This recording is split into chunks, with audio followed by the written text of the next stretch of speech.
Namah Om Vishnu Padaya Krishna Prasthaya Bhutale Srimate Bhakti Vedanta Swami Namane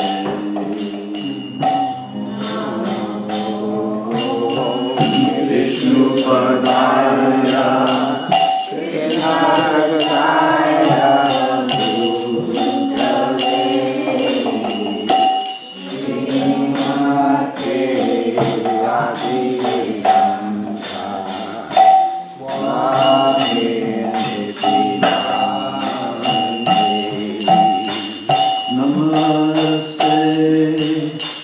Saraswati Deva Gauravani Prachadine Nirvisesa Sunyavadi Asyachari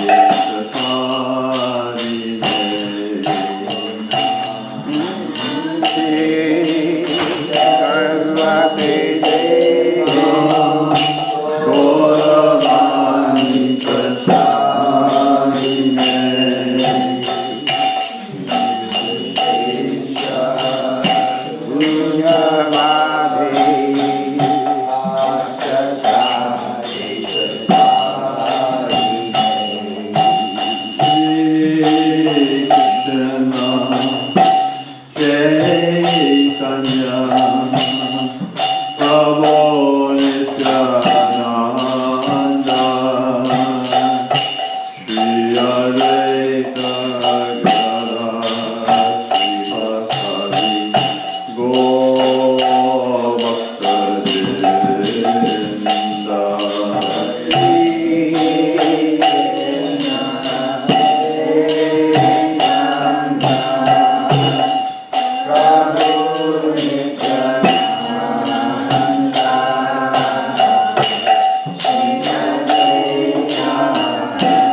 Everyone is mostly sitting inside.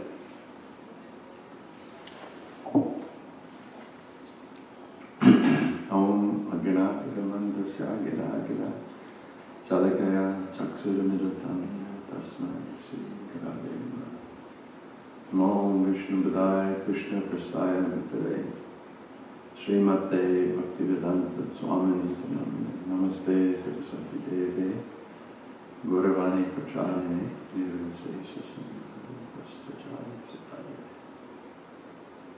So in the mornings, our regimen is Srila Prabhupada called what he gave us the Hare Krishna sandwich. It's not so much practiced anymore. But in the ashrams, in the beginning, overall, it was strictly practiced. So the Hare Krishna sandwich means a full morning program. And after bathing, to go to the Mangala Arati, the ceremony to bring auspiciousness into our day. Preceded by and followed by japa. Later on, a formal Guru Puja was introduced, and the Srimad Bhagavad class, and between Mangalarti, depends, different temples different ways, Tulsi Puja, and then service, and when this keeps sliding. Okay. This is the, it keeps.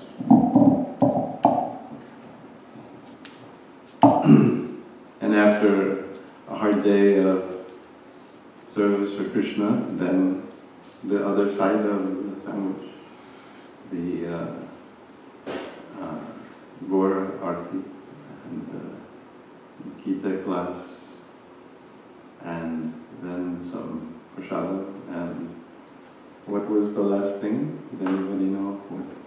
Milk. Krishna book. Krishna book. Yeah, Krishna book. Krishna book. It's the refreshing mercy of Srila Prabhupada. So the samsara prayers, the prayers to the spiritual master, begins with samsara dava, and the import or purport and import of that prayer is that the spiritual master saves the disciple from anxiety. That is the first obligation of the spiritual master, and his skill is to relieve the suffering soul from these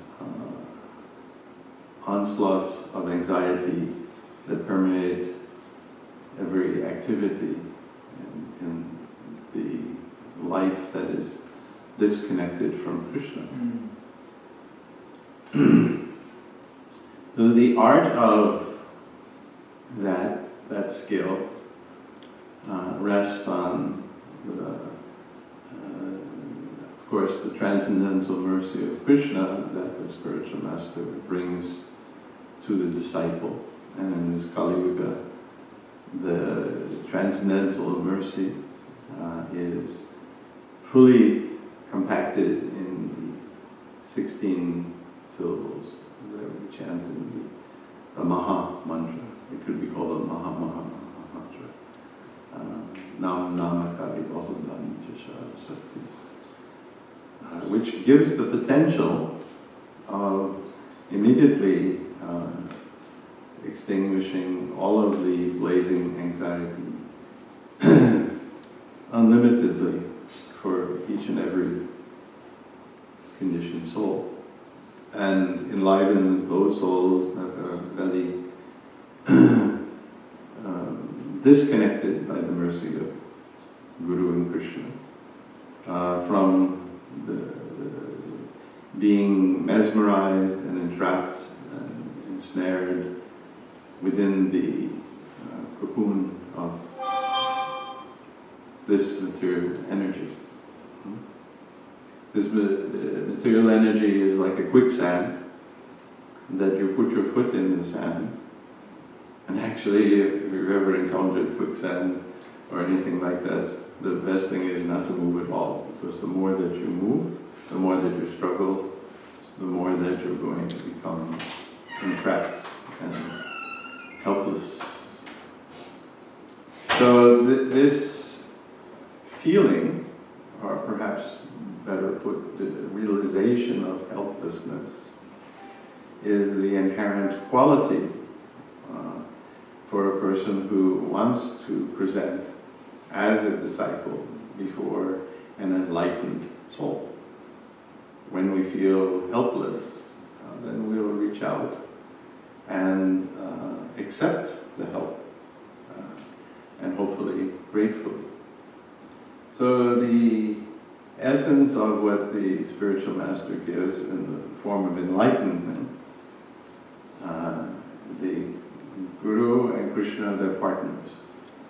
So the Guru, empowered by Krishna, Krishna dictating from within, and empowering the words of that spiritual master, the teacher. And Krishna within, as the person hears, Krishna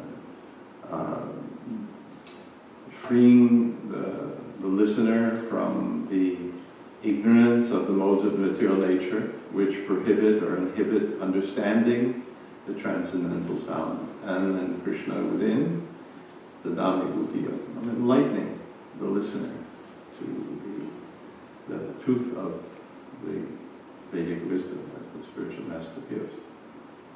So the inherent teachings, the three aspects.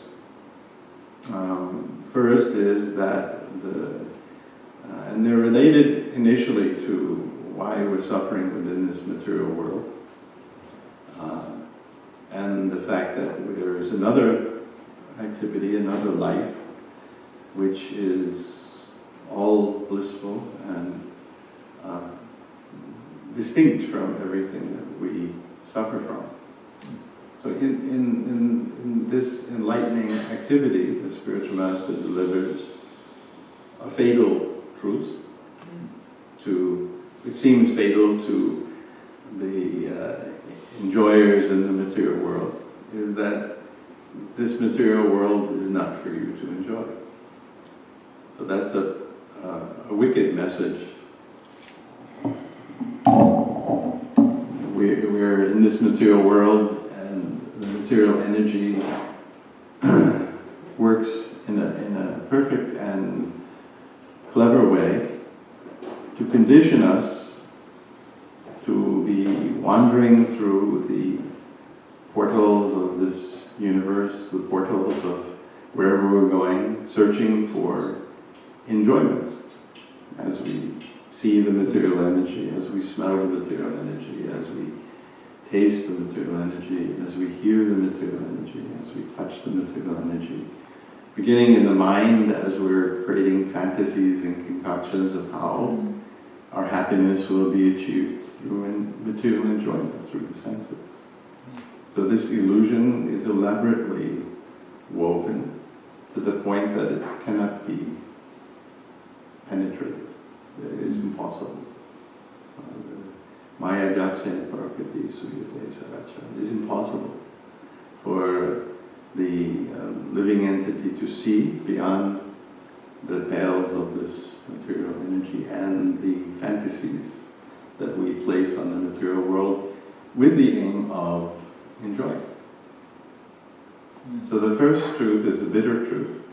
And Krishna says in the Bhagavad Gita that for those who are in the higher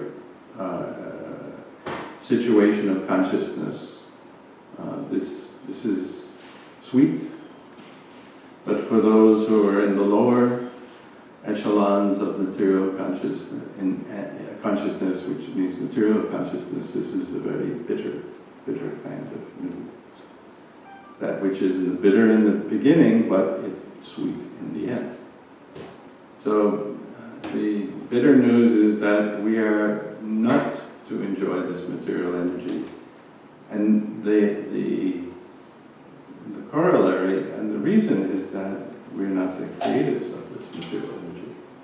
But the illusion is that we don't even think about this in the material world. It's just like a thief. You know, sometimes during situations of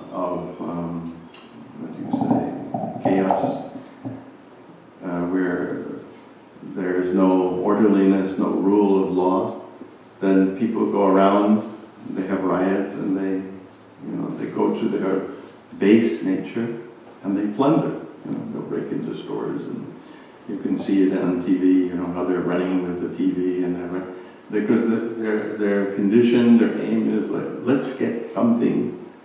Let's grab a piece of this material energy, whether it's living or dead, and just squeeze it and get some enjoyment for myself. That is that is our fantasy in which we are illusion. But in the enlightening stage, we understand that we came into this world, and as my father taught me when I was 3, he gave me my first Srila Prabhupada. I feel Srila Prabhupada directly spoke through him. Kind of a precognition is that whatever we get in life, that's the grace of God. We are simply always dependent. And when we're riding high in the material energy, when we possess one or more of the 6 opulences of the Absolute, what are those 6 opulences of the Absolute? Wealth, strength, someone else? Beauty, wisdom, renunciation, and fame. So it's sometimes a puzzle if you think about it. If you had like if there was a contestant show and you had the things covered up, and contestants, you had 6 contestants, and they can choose number 1, 2, 3, 4, 5, 6, right? And they're going to get something fantastic, So if the marquee turned over in a renunciation, become a monk, it may not ring the ordinary bells of joy that, wow, renunciation, this is fantastic. So, but actually it's there. My humble life took me against my plans and against my initial wishes into dealing with some of the most powerful materially powerful, rich, famous people in this planet. Not everywhere, but in many places. And actually, the persons who are controlling large corporations or controlling segments of people, like politicians, they have to control to get into power. They have to win people's votes, and assuming it's fair. But they have to have renunciation to do that. They have to have self-control to manage. Because if I can't control myself, how will I control others? So this renunciation is inherent also in material success. So for those who are accustomed, yes, that's very good for me to have nice self-control. But if we look at it, and if we've known people or studied people who have little bits of one of these things, as they get these bits of things, there's always another side to it. There's always another side to it. And as they get bigger bits, bigger chunks, relatively, in the material world, of those things, then it comes at a price, you know. If you study the lives of persons who are very beautiful, especially women, but men also, then the woman is left to wonder, is the man attracted to me just because of my beauty, or does he see something beyond that? Men or women who are very wealthy, men more often than women, who have wealth, they'll begin to wonder, are these my friends? Is this lady marrying me because she likes me, or she's after, for money? There's a novel that was written based on a true story about a man who he had so many devastating marriages, and so he decided that he would take the role of an ordinary person, like, middle class, lower middle class person. So he would be sure that his next wife, he had a treasure trove of, what do they call that what you pay after you're divorced? Alimony. Oh, huge alimony. But he was very wealthy, so he could afford one more. But he wanted, actually to do that, so he pretended that he was poor. Of course, everything got upset because then he wasn't that person, and that doesn't work in relationships. So we're so eager even to know somebody who's famous, like, wow, this very famous person, I met so-and-so, and it doesn't even have to be a very famous person, but someone of who I met that person, I just saw them, or I got to take dinner with them, or, and then that kind of rubs off, and it's like, like a gold plate, there's gold leafing, little gold rubbed on the rock, and so, it's gold.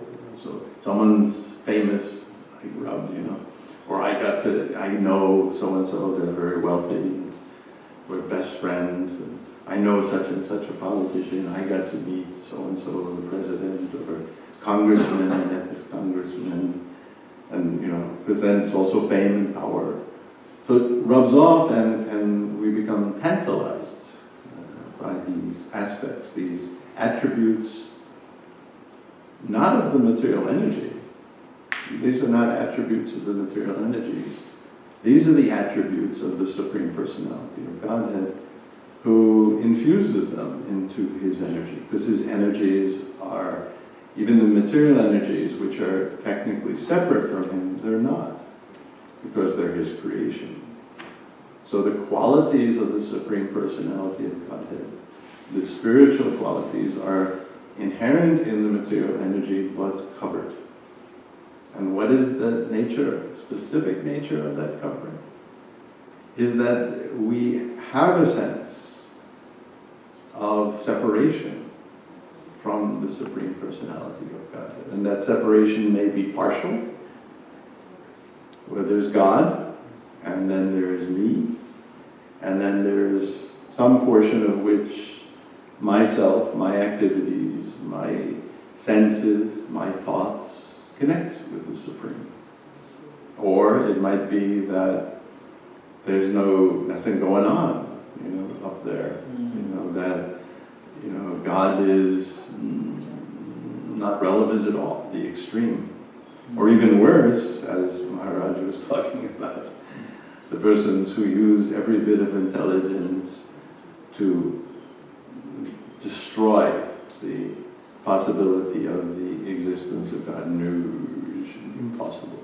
So it's not just neutral ignorance, but it's intentional, malefic, asuric desire that will upset everything for me. There has to be no existence of a Supreme Person, which is tantamount to saying, I'm the Supreme Person. So this is the dilemma. We're in this material energy, and the spiritual master helps us out of this dilemma by enlightening us that this material energy is not for us to enjoy bad news. And why? Because we're not the creator, therefore we're not the owner. But there is the good news, because these are inherently good news. Because in a material sense, these 2 points could be very depressing. The potential is very depressing. Well, what am I going to do? What is my life? It's like telling me my life is zero. It's like sometimes people who had, especially in the beginning of the movement in the West, but even in India too, to a certain extent, and even now, or when it comes up to the subject of simple living, especially our principles that we follow, our principles of abstinence in material engagements, the 4 principles. So people say, whoa, what do you do to make yourself happy? You ever get that reaction? Oh no, it's like you're committing suicide. You're not going to be able to do this, you're not going to be able to do this, then where's the fun in life? So it's almost like entering into a zero position. So the third aspect of enlightenment that the spiritual master gives us, and gives us the opportunity to begin to have the transcendental experience, is that this Supreme Personality of Godhead, who is the creator of everything, therefore the absolute enjoyer in every single way of everything, and our role is as parts to see to his enjoyment. But this Supreme Personality of Godhead is our very best friend. So this is we find this in Bhagavad Gita. Srila Prabhupada described this as the peace formula. And this is the saving grace. In general relationships, it has to always be based on friendship. A relationship is based, first of all, on acceptance of the other, appreciation and value, and a direction of desiring a relationship. This is the basis that has to be there to have a friendship, these 3 things. When we reject someone, then there's no possibility. When we don't think that someone is worthwhile of our friendship or unimportant, then there's nothing ever going to transpire, even if that person attempts to make a friendship. So in the annals of existence in this material universe, our very best friend, Sri Krishna, Sanivishto Hridham, he's been seated in our heart. Life after life, turning a blind eye, a blind ear, like the 3 monkeys. I don't want to know about him, I don't want to hear him, I don't want to see him. Everything is so apparent, but we want to deny. Yet, and not just deny, but abusively. Krishna says, he who acts and weighs to parch the elements of this material body, and those are the four sinful activities, he acts in the Rajagun, and he, along with the super soul, he's parching. So this gives pain in a sense to the Supreme Lord, that we are subjecting ourselves to this experience of pain. And despite all of this Supreme Personality of Godhead, his quality as our best friend, continues. And finally, in our very fortunate Kali Yuga is the worst of the yugas, but in this 28th millennium, after the appearance of Lord Sri Krishna, then we have the appearance of Lord Sri Chaitanya Mahaprabhu, Sri Gauranga, who really chases us and doesn't just say, hey, do these things and austerities, but he benedicts us with the showering of the transcendental mercy of this chanting of Hare Krishna. So we have to appreciate our fortune in this case. We have to be, Srila Prabhupada explains that the qualification for spiritual life is to be materially exhausted. So this is, we may feel, oh yes, I'm materially exhausted, I've seen enough, heard enough. I remember when I was a little kid, I don't have pictures, but they dressed me in a way that I was like a doll.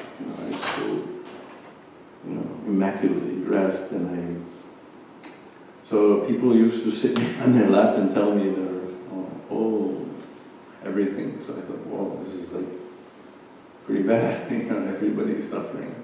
They told me what they probably didn't tell anybody else, and I thought, whoa, it's not very good. So we may evaluate ourselves thinking that we are materially exhausted. But when we get some relief by the grace of Guru Krishna from this material energy, then if our impetus is only to avoid this material suffering, then our senses, which are actually enlivened as a part of the process of Krishna consciousness, because in ignorance, in tamagun, the senses are really dull. People have to play loud music, and they have to taste things very spicy or very salty or very sweet. Whereas in Rajagun, it's a little more refined, and in Sattvagun, it's very refined. You can smell things, taste things, and hear things in amplitude compared to the ignorant person. So our capacity to enjoy, this is the weed, is there, and then that is the litmus test, that is the acid test. How much are we actually completely and thoroughly, to the last bit, materially exhausted, feeling completely helpless, and then completely appreciating Krishna's mercy, latching onto it, even though we might have to struggle. I posted something on Facebook about a word, because I get at least 3 words a day. I'm trying to, with this aging of this body, to keep the mind somewhat active, so I get at least 3 or 5 or 7 words that I try to learn. I can't remember them necessarily. But there was intrepid. And it really inspired me, because I was thinking, with all the definitions, that was the mood that Srila Prabhupada infused on us. Intrepid means there's nothing that I will not do to please my spiritual master, and through him, Krishna. In fact, even though we might not seek out all those difficult situations, the difficulty inspires us. The difficulty inspires us. Not that we intentionally do artificial tapasya, but the difficult, this is really difficult. Thank you, Krishna. This is what I never would do. I would not do this for anybody. It's horrible. But for my spiritual master, thank you very much for asking. It's so kind of you to ask me that which I would ordinarily despise doing, hate doing, never do, for any reason, for anyone, any circumstance. And that gives us a chance to test how much we actually are interested in our spiritual progress. So these two things. How much I'm materially exhausted, oh no, this is the wrong way to be the enjoyer, to be the owner, no, nirmana mohana, no, this is worse than a dead end. It's like tying 50,000 weights and jumping in the ocean. You're sure to get submerged and drown again and again and again in this material nature. Yes, certainly. How much are we convinced through and through of that? And how much are we permeated with the nectarine opportunity of devotional service? So we'll end the class there. Hare Krishna. Any questions? Yes? Throughout Krishna's life, we see that he is doing things that is socially not acceptable, but he is still appreciated as God. Yes, by those who are devotees. Even in the battlefield of Kurukshetra, he was not personally involved, but he was advising the Pandavas in such a way which is like maybe considered against the art of war, Yes. principles of war. At that time, yeah. Yes, but there is also a saying that all's fair in love and war. So, although there are lots of, even in the strictest of the Vedic codes, let's say, military codes, because we're talking about, Kurukshetra. So, but when it comes push to shove, you have to accomplish your job. So you'll see that's the Kshatriyas, they act abnormally in war. They'll take someone, pull their chest, they get so heated, they tear their chest open with their bare hands. Sometimes they even eat the hearts. Bhima did that in Dushasana. Yeah, because it's the heat. You can't think that a Kshatriya is going to be very peaceful. Arjuna wanted to be peaceful. He didn't look, because he's a pure devotee and acting, as a puppet of Krishna, speaking so that Bhagavad Gita can be spoken for us to hear. Any other questions? All right, thank you all very much. I hope my class was helpful. Very enlightening, thank you. Very nice. I don't have the normal energy of Tejiyas does. I try my best. Hare Krishna. All glories to Srila Prabhupada.